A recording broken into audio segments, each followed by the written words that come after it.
What is up, everyone? It's Quinn here, and in today's video, I'm going to be running through my top 40 fantasy football wide receivers for 2024. I put out my top 40 running backs a couple of days ago, so go check that out if you guys are interested. But let's just dive into these wide receiver rankings. We're also going to be splitting these players up into tiers, and starting off in tier 1, I have a pretty clear top two. It's CeeDee Lamb as my wide receiver 1, and then Tyreek Hill as my wide receiver 2. These guys were the wide receiver 1 and wide receiver 2 last year. They both averaged over 23 PPR points per game. I just give the slight edge to CeeDee Lamb because of the age factor. Tyreek Hill going to be in his age 30 season. Not saying he's going to fall off, but it's just a minor risk that we don't have with a guy like CeeDee Lamb. Then shifting into tier 2, I have Jamar Chase, Amon-Ra St. Brown, and then Justin Jefferson. I feel like this tier is also fairly consensus. You have those top 2 wide receivers going off the board, and then wide receiver 3, 4, and 5 is likely going to be some combination of these 3. We have Jamar Chase, who's coming off kind of a disappointing 2023, but without Joe Burrow's injuries, it really looked like he was pacing for a monster year 3. So I think that, huge breakout year was just delayed. I do believe that he can compete with the ceiling of a guy like Tyreek Hill, CeeDee Lamb, but just the fact that he hasn't actually shown it yet, I did kind of drop him down here to tier 2. Then for Amon-Ra St. Brown, coming off by far his best fantasy season, wide receiver 4 at 20.7 points per game, a very similar situation to what he had last year. Would be expecting mid to high end wide receiver 1 production. And then the final guy in this tier, Justin Jefferson, we all know talent-wise, he's arguably the best wide receiver in the NFL. I just think his situation is a little bit more questionable than the wide receivers ranked ahead of him.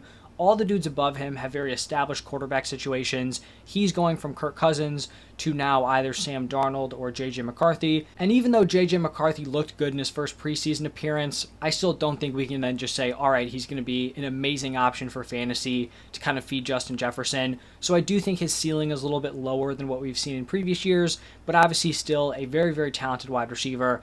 And I still think, he can be a top 5 option for fantasy. And then shifting into, I think, the final kind of established tier before the wide receiver position just goes all over the place. In tier 3, I have Garrett Wilson, A.J. Brown, and Puka Nacua.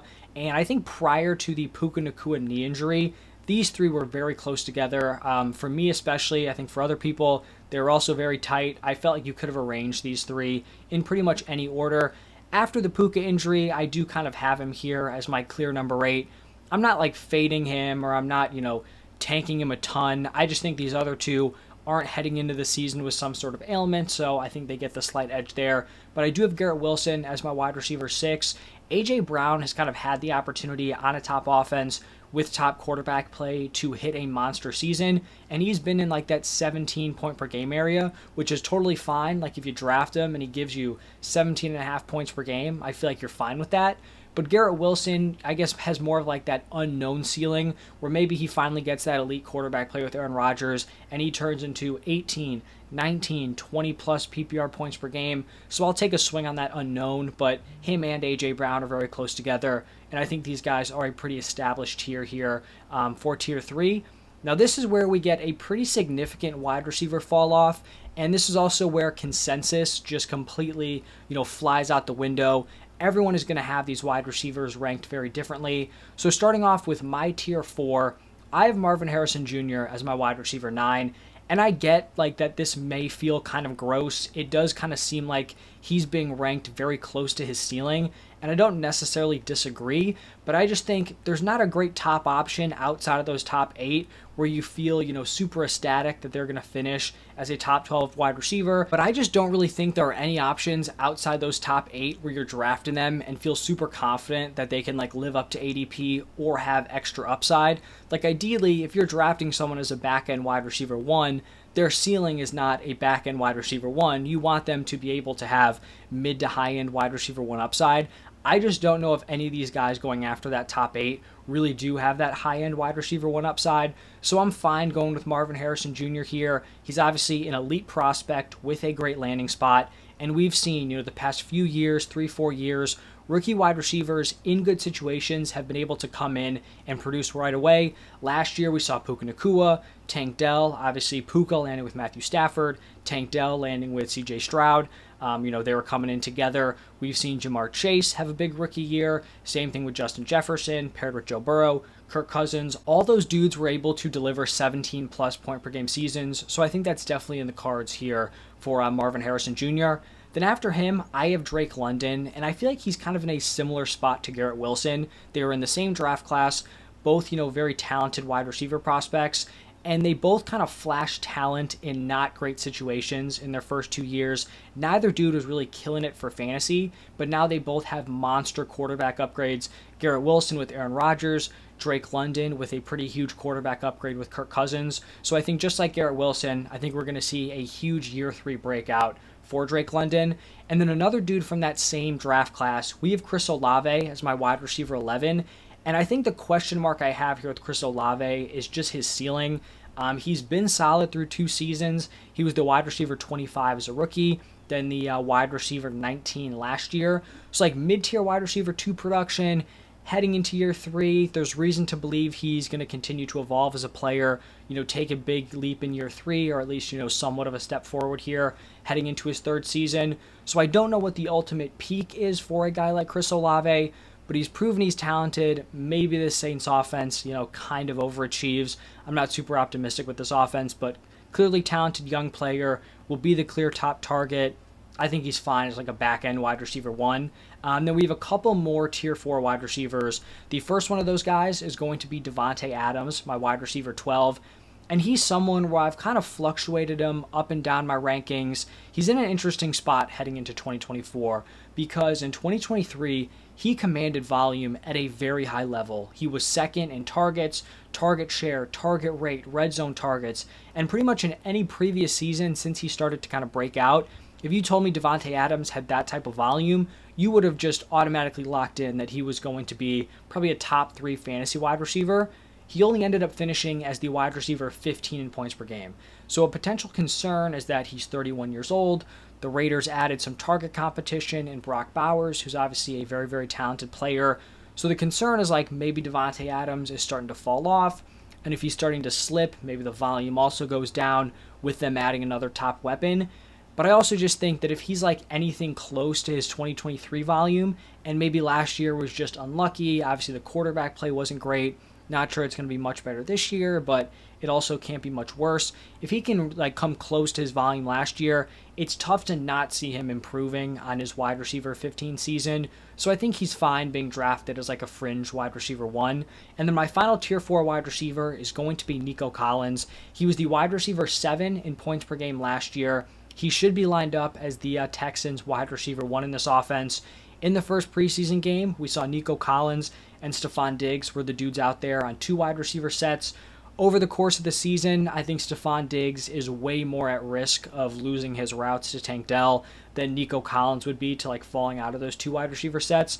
I feel like Nico is very established as their kind of top dog there. We look at CJ Stroud. He has the 2nd best odds to lead the NFL in passing yards. Nico Collins should be a big part of that as his wide receiver 1. So I think Nico's fair as like a fringe wide receiver 1 play.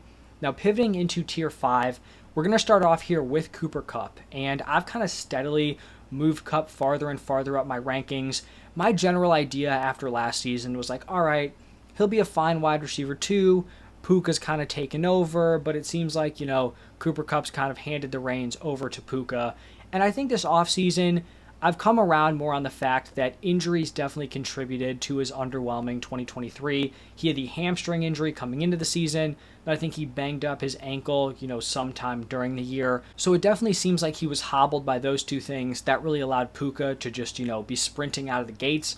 But I think Kupp will be solid. I think this Rams offense will be good enough to support potentially 2 wide receiver 1s, maybe a wide receiver 1 and like a fringe wide receiver 1 option. But these guys are going to be the clear-cut top 2 targets. They don't really have a ton going on at tight end. They don't have a ton going on in their wide receiver 3 spot. So the offense is going to run through likely Kyren Williams and these 2 wide receivers. So that's why I've kind of jumped Cooper Kupp here up into like high-end wide receiver 2 territory.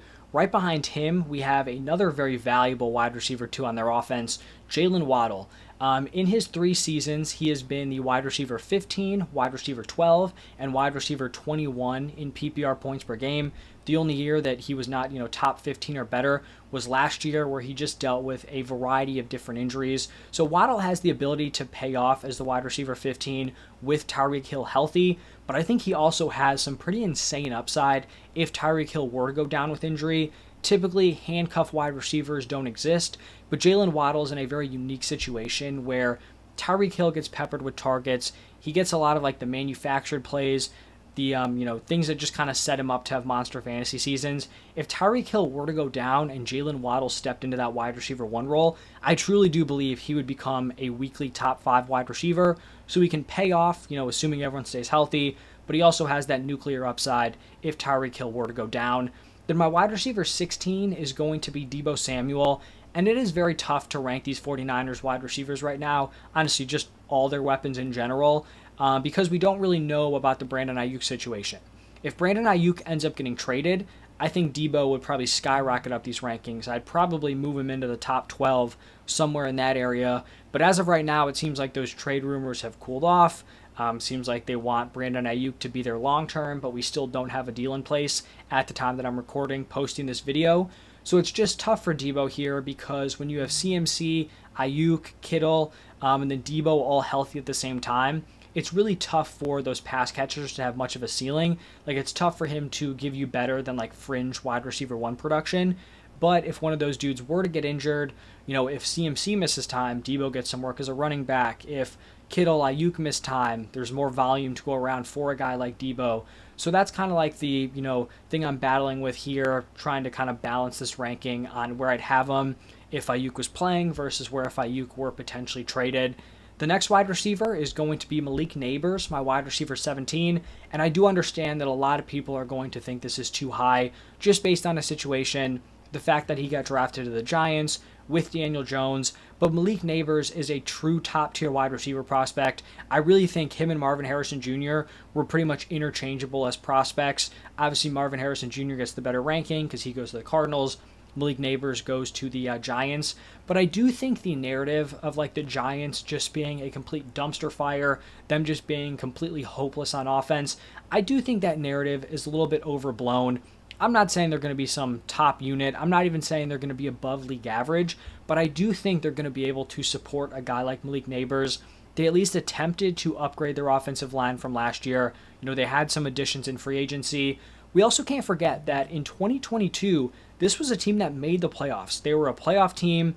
Daniel Jones played well enough to earn a solid contract. Even if people thought it was a bad deal at the time, and it probably wasn't a great deal, he at least, played well enough to get that opportunity. So it's not like Daniel Jones can't support any weapons. He just hasn't had any like elite wide receivers since him and Dable have been together. The wide receivers have just been pretty poor, for being honest. Malik Neighbors is by far the best wide receiver, pass catcher that Dable has had to work with, since joining the Giants. So I think Brian Dable running this offense with Malik Neighbors' talent, I like the idea of taking a swing on him at like a mid, wide receiver 2 price tag. But in your home leagues, more casual leagues, casual platforms, you're going to be able to draft Malik Neighbors a whole lot later than this. So I wouldn't necessarily be drafting him here. You could get a guy like DJ Moore, who I have ranked next. You could probably wait a round or two and still snag Malik Neighbors. But in terms of my rankings, I do have him as my wide receiver 17. So DJ Moore up next as my wide receiver 18. He's coming off a career year where he finished as the wide receiver 9 in points per game. I feel like he's in a very similar situation to a guy like Nico Collins, where he's likely going to be the wide receiver 1 in a stacked wide receiver room. You have Keenan Allen, you have Rome Odunze. I think the main difference and why DJ Moore is ranked a little bit lower than Nico Collins is that CJ Stroud is obviously very proven, whereas Caleb Williams a little bit more of an unknown. I do think, though, that Caleb Williams is going to come in. I think he's going to play well from week 1. He looked good in a small sample size in their second preseason game. So I think Caleb Williams is going to be fine, but that risk is just a little bit baked in here with DJ Moore, where we're just not quite sure what we're going to be getting out of Caleb Williams compared to CJ Stroud, who's probably going to be in the running for MVP this season. The next wide receiver is going to be Brandon Ayuk. Like I talked about with Deebo, it's kind of tough to rank this group of weapons because we just don't know if he's going to end up, actually being a 49er or if he's going to end up getting traded. if he is traded, the potential landing spots have not been very pretty. We've been hearing Patriots, we've been hearing Steelers, we've been hearing the Browns. Steelers seems like the most likely because he's willing to sign a deal to go there, but it seems like they're not willing to give up enough to get him. It seems like he turned down the Patriots' big contract, and then I don't know really what happened with the Browns deal there. But we're like only a few weeks away from the NFL season starting, and if he does get traded, it's obviously going to be much tougher for him to kind of work his way into an offense, get up to speed right away. You'd obviously expect probably lesser production early on in the season. I think his fantasy best case at this point is probably sticking around with the 49ers, but he still might end up having a somewhat slow start. He's not participating in the on-field drills, and I'm not saying that they're going to like put him in the doghouse for holding out, but we remember back in 2021, Brandon Ayuk was coming off a great rookie season. We thought he was going to be, a monster that year, take a big leap in year two, and he started off that season in the doghouse. Kyle Shanahan had no issues limiting his usage early on, and I'm not saying he's going to do it out of spite this year, but maybe, they just start him off slow because he hasn't been doing the on-field drills. There's just a lot of uncertainty here with this spot with Brandon Ayuk, so if he sticks around with the 49ers, starts practicing, I'll probably move him up a spot or two. If he gets traded, he'll probably end up being moved down, but this is kind of like my mid-tier placeholder ranking at this point. And then my final tier 5 wide receiver is going to be Mike Evans. He was the wide receiver 10 in points per game last season, so you may be wondering, why do I have him all the way down here as the wide receiver 20? I am expecting a dip in his production with Chris Godwin moving back into the slot. I'll get into that a little bit more in depth later on when I do talk about Chris Godwin, but Chris Godwin was out of the slot last year with Dave Canales. This offense, definitely ran through Mike Evans as their clear-cut wide receiver 1. I think him and Godwin are going to be much closer together in production when we see Chris Godwin go back to more of his natural position, and I just don't think Mike Evans is going to quite have the same upside that he did last year. So that's why I have him here as my wide receiver 20. Now shifting into tier 6, we're going to start off this tier with one of my favorite values this season. It's going to be Tank Dell. And he did operate as the wide receiver 3 in their most recent preseason game, but I am still very, very high on Tank Dell. When the dude is on the field, all he does is make plays. He caught a 34-yard touchdown pass in that preseason game. Looking back at last year, when Nico Collins and Tank Dell both played over 50% of the snaps, Tank Dell outproduced Nico Collins, averaged 18.8 PPR points per game compared to Nico Collins' 18.2. So even though we do have Stephon Diggs in there in 2 wide receiver sets to start off the season, or at least, to start off the preseason, I do think Tank Dell is going to have the opportunity to work his way into 12 personnel as the season goes on. I also think they're going to run a ton of 3 wide receiver sets. You have 3 stud wide receivers. Why would you not do that? Then I also just think that maybe, Tank Dell doesn't completely take over, in 12 personnel, but at least works his way in enough where him and Diggs are getting similar routes. And I just think at this point in their careers, I think Tank Dell's the better player. He has that chemistry with CJ Stroud, so I do really like Tank Dell here leading tier 6. Now my next wide receiver is going to be DK Metcalf as my number 22, and this is honestly just like a round where he's finished up over the past 3 seasons. He's been the wide receiver 24, 20, and 22 in points per game. He hasn't really been able to get back to what we saw in 2020, where he flashed a wide receiver 1 ceiling, was the wide receiver 10 in points per game. Still has a decent amount of target competition. Tyler Lockett, maybe starting to fall off a little bit, but then as Lockett starts to slip, you have JSN, rising as a young top wide receiver here. So I think wide receiver 22, just a fair spot. Back end wide receiver 2, that's what he's been delivering in recent seasons. Continuing on with tier 6, I have Stephon Diggs. Like I mentioned with Tank Dell, Stephon Diggs was the guy in there on 2 wide receiver sets in the first preseason game. And even though I do prefer Tank Dell, I still think Stephon Diggs should be viewed as a top 24 wide receiver. My concern stems from his massive fall off last year, where through the first 9 games, he averaged 21.7 PPR points per game. In his last 8, he fell below 10 points per game at 9.8.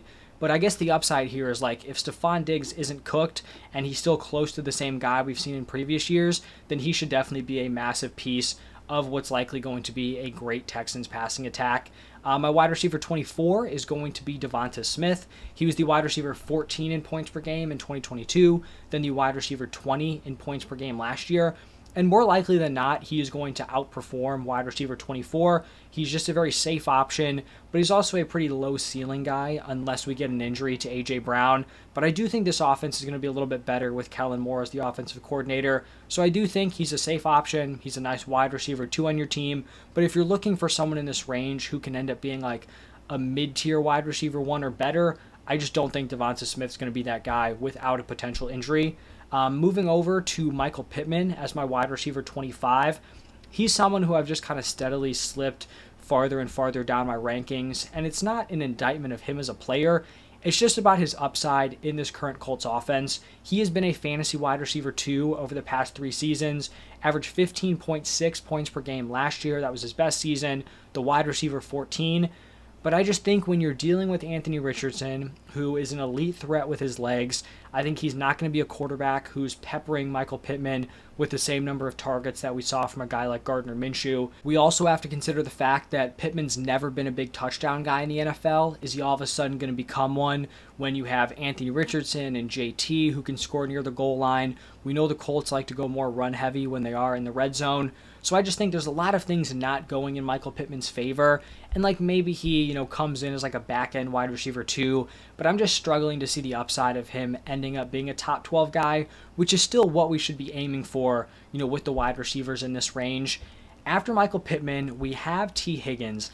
And I think one way you can kind of get an edge in terms of your player evaluation and just getting values in your fantasy drafts is targeting players who have underperformed due to injuries, either to them or to the players around them, as long as there's not reason to believe that these injuries have anything to do with, anything other than just straight up bad luck. And I feel like T. Higgins is a perfect example of this. In 2021, he was the wide receiver 12 in points per game. In 2022, he was the wide receiver 20 in points per game. Still a fine season, but not as great when you're looking at it compared to the year before. But he had 3 different games where he played less than 30% of snaps, left with injuries. If we removed those 3 games, he would have once again been the wide receiver 12 in points per game at 16.6. He ends up finishing as the wide receiver 40 last year in points per game, but a lot of that was due to injuries to Joe Burrow. Obviously, he missed the tail end of the season, but he also was playing through, I think it was a hamstring injury, maybe a hamstring or a calf. I think it was calf, early on in the 2023 season, and the offense was just terrible. The passing attack was bad, and when they were getting one wide receiver involved, it was Jamar Chase. It was not T. Higgins. So we're looking at these injuries where T. Higgins had weird, examples of like leaving games early or like coming into a game injured and then getting like no snaps. Not a thing you see super often, not something that I think is like a specific problem with him. And then Burrow had his injuries last year. To me, it just looks like, bad luck. Like players are going to have weird sequences like this throughout their career. I always think of like the Christian McCaffrey example, where he had those back-to-back seasons where I think he played 10 total games. Everyone was writing him off, saying he's injury prone. But then we see what he's done over the past couple of seasons. He stayed incredibly healthy, giving you great fantasy production. These weird things can happen with injuries. I don't think T. Higgins is some sort of injury-prone player. Seems like Burrow is healthy going into this season. So he's a guy where if they're both healthy, he has the legit upside of giving you like top 12 wide receiver upside. I feel like he's honestly very similar to Devonta Smith, aside from the fact that I think he's more proven and actually being able to get into like that top 12 territory. So maybe you ding him like a slight bit due to the injuries, Joe Burrow's weird wrist thing, but I think he's right in range with some of those other guys, and I do think he has that top 12 ability. Then we have Amari Cooper as my wide receiver 27. He was the wide receiver 17 in points per game last year. In Deshaun Watson's 5 full games, Cooper played very well, averaged 17.6 PPR points per game. Obviously not a massive sample size, but still, somewhat of a green flag. I feel like his ceiling, unfortunately, is just going to come down to Deshaun Watson. Watson hasn't looked great the past 2 seasons. But even if Watson isn't, a top quarterback like we saw early on in his career, I still think Amari Cooper is a really solid wide receiver 3. Next up is Zay Flowers. He was the wide receiver 31 in points per game as a rookie, but he closed the season really well. 19 plus PPR points in 4 of his last 5 regular season games. He's going to be the wide receiver 1 on a top offense. I think he's just a clear candidate for a year 3 breakout. So like Zay Flowers as a higher end wide receiver 3. And then my final tier 6 wide receiver is going to be George Pickens. And I feel very good about George Pickens as long as Brandon Ayuk is not a Steeler. I dropped him a couple of spots just based on that trade risk. If Pickens ends up, being the wide receiver 2 behind Brandon Ayuk, that is an insane hit to his upside, and he will absolutely free fall down my rankings. But as of right now, he is the clear-cut wide receiver 1 for this Chiefs team. There's no, clear number 2 target. He was the wide receiver 36 in points per game last year with awful quarterback play, competing with Deontay Johnson. He was still very efficient. He was first in yards per reception, fifth in yards per target. He's getting a quarterback upgrade with either Russell Wilson or Justin Fields, and I think he's a guy who has a great opportunity to have a year 3 breakout. Now, shifting into tier 7, I'm pretty sure I'm going to be much higher than consensus on this guy, but my wide receiver 30 is going to be Xavier Worthy. And I think the Hollywood Brown injury that he suffered in the preseason game, I think it was like the first play of the Chiefs preseason game, I think that injury is going to end up being massive for Xavier Worthy here because he was already coming in playing top 3 wide receiver snaps. First preseason game, the top 3 wide receivers, it was Hollywood Brown, it was Rashee Rice, and it was Xavier Worthy. I think that's a notable point because we saw the Chiefs really slow roll Rashee Rice last year, and that was in a much weaker wide receiver room. The Chiefs had nothing going on at wide receiver. They were rolling out Marquez Valdes-Scantling, Kadarius Toney, Sky Moore, Justin Watson. Like, these were guys who were out snapping, running more routes than Rashee Rice to start off the season. This year, you have Rashee Rice, who already kind of proved himself last year. You have Hollywood Brown, who's been a productive wide receiver in his NFL career. You still have some of those other options that I mentioned, on the depth chart in this wide receiver room. And Xavier Worthy was starting off as a preseason starter. Rashee Rice didn't hit a 60+% route participation until week 7, and then he didn't hit it again until week 12. And like I said, it was a wide open wide receiver room. So the fact that the Chiefs are already giving him that role, in my opinion, is a great sign for Xavier Worthy moving forward. And now you factor in the idea that Hollywood Brown's week 1 status is very up in the air. In practice, in the next couple of preseason games, if he plays, Xavier Worthy will continue to have the opportunity to prove why he should be a top 2 wide receiver in there in 12 personnel for this Chiefs team.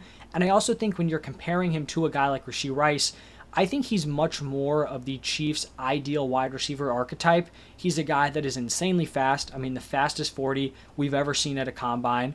He's a big play threat who can win down the field. We know that pairs very well with Patrick Mahomes' skill set.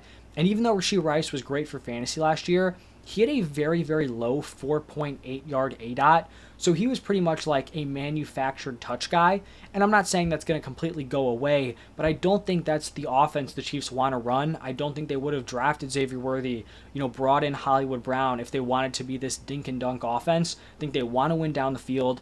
Worthy and Hollywood Brown were guys who could do that.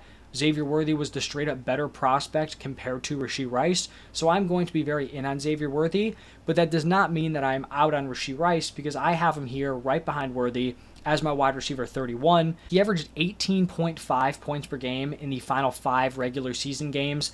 At this point, it seems like he's in good standing to avoid a suspension here in 2024. If it would have been given out, you think it would have already happened or, come very, very soon, but as of right now, I'd probably bet on him not getting suspended, and he could end up, being the wide receiver 1. I made the case for Xavier Worthy, but, Rashee Rice broke out last year. Worthy's coming in as a rookie, Hollywood Brown coming in already banged up. Like, Rashee Rice also has a very strong shot of being the wide receiver 1, and this is a very, very valuable offense to have pieces in, expecting a big bounce back from this Chiefs unit in 2024. Continuing on with tier 7, my wide receiver 32 is going to be Chris Godwin. And like I mentioned with Mike Evans, going to get a little bit more in depth on the kind of slot snaps and how I'm viewing Mike Evans and Chris Godwin. So Godwin was moved out of the slot in 2023 by Dave Canales. From 2019 to 2022, Chris Godwin played at least 50% of his snaps from the slot. So more often than not, Chris Godwin was in the slot compared to out wide. In 2023, he fell from over half of his snaps to now under a quarter of them. He played 24% of his snaps in the slot.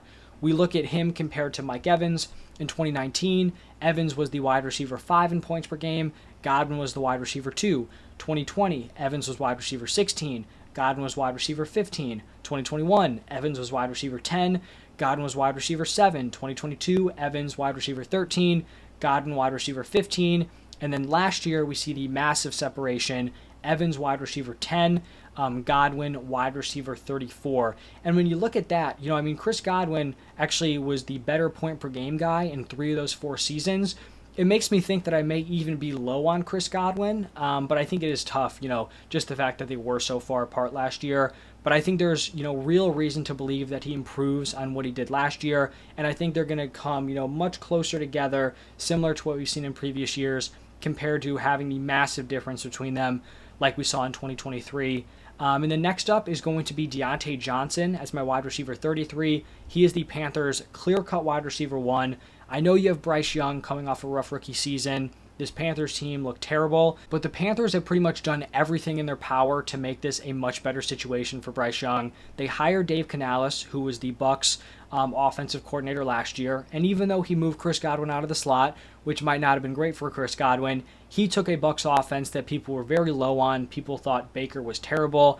Maybe Kyle Trask should have been the starter. He took that offense and he wildly outperformed expectations. I think he can do the same thing here with this Panthers offense. They also upgraded the offensive line. They improved Bryce Young's weapons. Deontay Johnson was a big part of that. They also added Xavier Legette in the draft. And then you look at Deontay Johnson. He's a guy who's already proven to have a pretty high fantasy ceiling. He has a top 12 season under his belt, was the wide receiver 8 in points per game in 2021. So I think Deontay is going to command a lot of volume. I think this is going to be an improved Panthers offense, and I think he can definitely be a nice wide receiver 3 for your team, who's probably being drafted as more of a wide receiver 4. After Deontay, we have Terry McLaurin, and throughout Terry's career, he has been a high floor, low ceiling option. In his 5 seasons, he's finished between the wide receiver 20 and the wide receiver 34 in points per game, and I don't really think this is like, a flaw of him as a player. It's more so just he's never had the quarterback, the situation to really unlock him, but he's still been a, like I said, low floor or high floor option with bad quarterback play. So I think he's a nice wide receiver 3. It's just tough for me to see the upside. Like, we haven't seen that ceiling unlocked so far.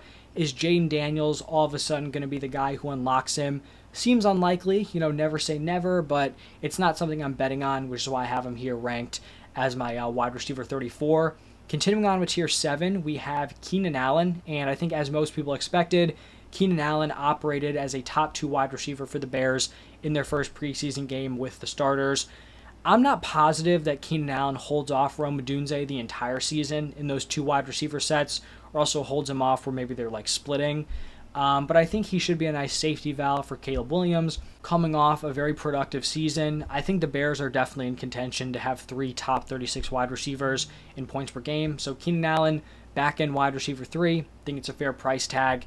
Then my wide receiver 36 is going to be Calvin Ridley, and I'm much higher on Calvin Ridley after the DeAndre Hopkins injury. It seems like D-Hop is at risk of missing potentially a few weeks into the regular season, and at 32 years old, it's going to be an uphill battle for D-Hop to kind of work his way back to that wide receiver 1 slot.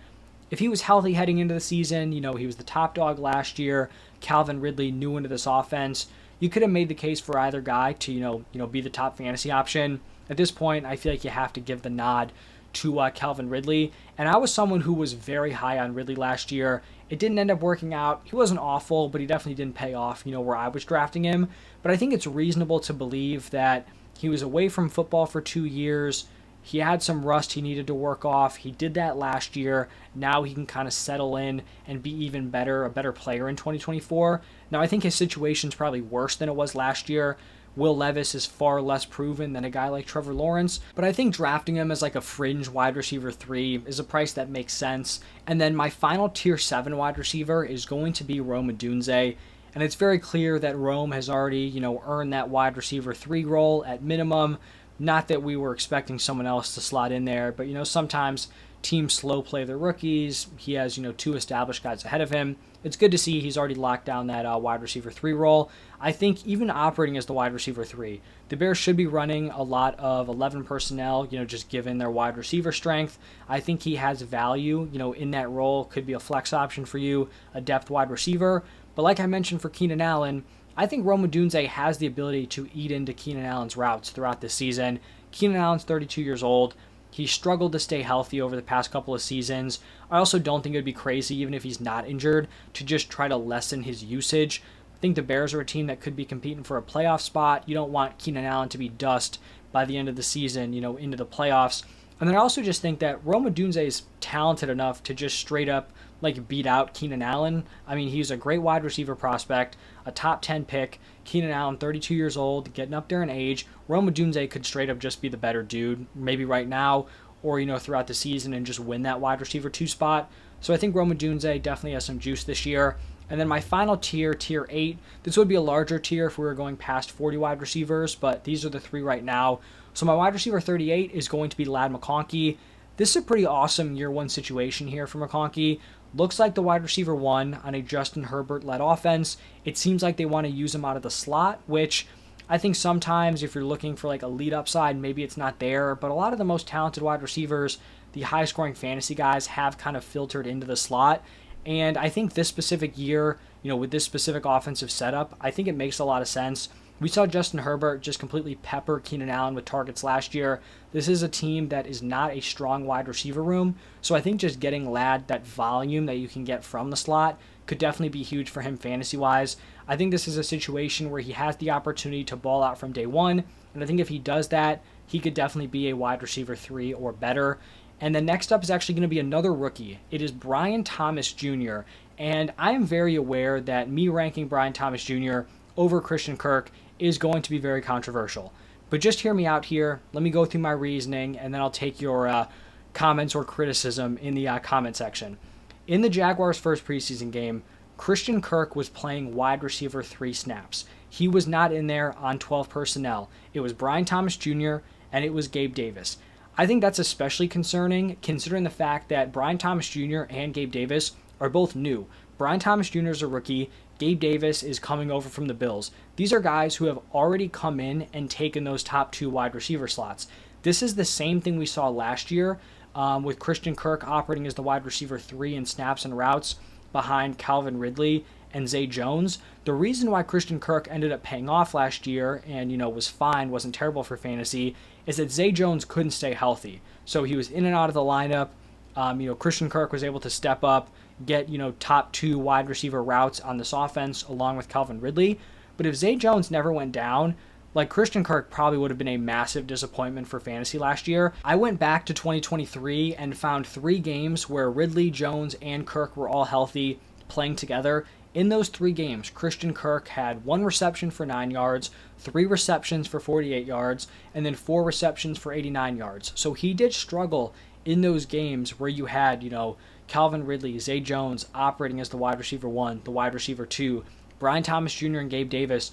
Both these guys are proven touchdown scorers, which I think even lessens the upside of a guy like Christian Kirk. Brian Thomas Jr. scored 17 touchdowns last year.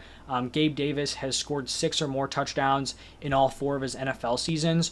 So I'm really struggling to see the upside with Christian Kirk. He seems like a very low ceiling guy with also a pretty low floor if the routes aren't there. I think if Brian Thomas Jr. has already worked his way into top 2 in wide receiver routes, he's the guy I want in this offense. Round 1 pick, a good prospect. I think he's a great skill fit with Trevor Lawrence. We saw Trevor Lawrence was 3rd in 20-plus yard passes last year. He was top 10 in deep pass completion percentage. Calvin Ridley, kind of like the deep guy last year, 8th in deep targets, 3rd in red zone targets. Last year, Brian Thomas Jr. caught 14 of his 18 deep passes. He led all college wide receivers on yards from deep passes, and he also led all wide receivers in touchdowns. The fact that Brian Thomas Jr. already has a solid role carved out, he had a great play in their first preseason game. I think he fits very well with Trevor Lawrence. I'm taking him over Christian Kirk, and on most platforms, you can get him 2, 3, maybe even 4 rounds later than Christian Kirk. So I think Brian Thomas Jr. right now is a screaming value. And then my final wide receiver, this one's also probably going to be controversial. It's Christian Watson. And I think pretty much everywhere, every platform, most people's rankings, they're going to prefer Jaden Reed over Christian Watson. And honestly, I've been moving both these guys down my rankings, like both Reed and Watson. They've been slipping because every time we hear LaFleur talk about this wide receiver room, he always talks about it like it's a committee. Like we have a running back by committee, but instead of 2 dudes, we have like 4 different dudes with Christian Watson, Jaden Reed, Romeo Doubs, Dontavian Wicks. And if I'm being honest, we're taking his comments at face value. It makes me much rather spend a late round pick on Wicks or Dobbs than trying to reach, like wide receiver 3 prices for a guy like Jaden Reed or Christian Watson as like a high-end wide receiver 4. And Jaden Reed is definitely the guy who gets the most attention, and I don't think that's wrong. Like, he was the wide receiver 26 in points per game as a rookie, but I feel like the Packers haven't really indicated that they want him to be their clear number 1. And I feel like with where he's being drafted as like a mid-tier wide receiver 3, back-end wide receiver 3, I think that's the assumption, and that's the role that's kind of being baked into his price, that people are expecting Jaden Reed to be the clear-cut number 1. And I just don't know if that's going to be the case. Like, he was carried by touchdowns last year, scored 10 touchdowns. That was 5th for wide receivers, despite him only being 40th in targets, 10th in carries. So I like that they use him creatively, but I feel like his touchdown production was probably pretty unsustainable. It doesn't seem like the Packers, like I said, are committed to have him as the clear-cut guy. And in the first preseason game, the Packers offense, they only played 3 snaps. So, maybe take this with a grain of salt. But in those 3 snaps, we did see that they want to filter these wide receivers around. Romeo Doubs played all 3 of the snaps. Watson and Reed each played 2, and then Dontavian Wicks played 1. And then even though Wicks did just play 1, he was the dude who ended up catching a 65-yard touchdown, and then the starters were done for the day. So getting back to Christian Watson here, his red flag has obviously been that he has struggled to stay healthy. But I think of all these wide receivers, this top 4, he has also flashed the highest ceiling. The dude's a big play machine when he's on the field, and I think he has the best shot of being super efficient, in somewhat limited opportunities. Like, if none of these dudes are running, 90+% of the routes, 85+% of the routes, I want the dude who can rip off big plays. And you could argue that Jaden Reed could also be that guy, but I'd prefer to bet on Christian Watson. As a rookie, he was kind of banged up, which has been the story, but in between his injuries, towards the end of the season, he put together 4 straight games where he scored over 20 PPR points. Last year, after dealing with hamstring, knee, and shoulder injuries, Watson had 20+ points in back-to-back games, week 12, week 13, before re-aggravating his hamstring. So like I said, injuries have been a massive problem. If you're like, I don't want to deal with it, like, I completely accept that. I think that's fine. But if I am just going to throw a dart on one of these wide receivers, if I'm going to spend, like a high-end wide receiver 4 price tag, I want it to be the guy that I think has the highest ceiling, and I do think Christian Watson is that dude. If you're going to go with Jalen Reed, I don't hate it. I don't think it's crazy. That's going to be the consensus take. But that's my argument for why I'm rolling with Christian Watson, and kind of my argument for why I'd be fine not taking either of those two and just waiting for a late-round dart on Dontavian Wicks or Romeo Doubs, who's probably going to be going a couple rounds earlier. And then I did just want to give a shout out to a few honorable mentions. Jaden Reed was one of them. Christian Kirk was also one of them. Even though I kind of talked negatively, I still think he could have slotted his way in somewhere in this top 40. And then the other one is Keon Coleman. His usage looked really good in the first preseason game. I want to see maybe, one more game where we're getting usage with the starters, because I think Mac Hollins missed that game. Mac Hollins could be a guy who eats into his routes a little bit, but if he doesn't, then I think Keon Coleman would definitely crack my top 40, if he's going to stick with what we saw in the first preseason game. So that's my top 40. Would love to hear your guys' thoughts. Who you guys higher on, lower on? Let me know down below. But thank you all for stopping by, and I will see you in the next one.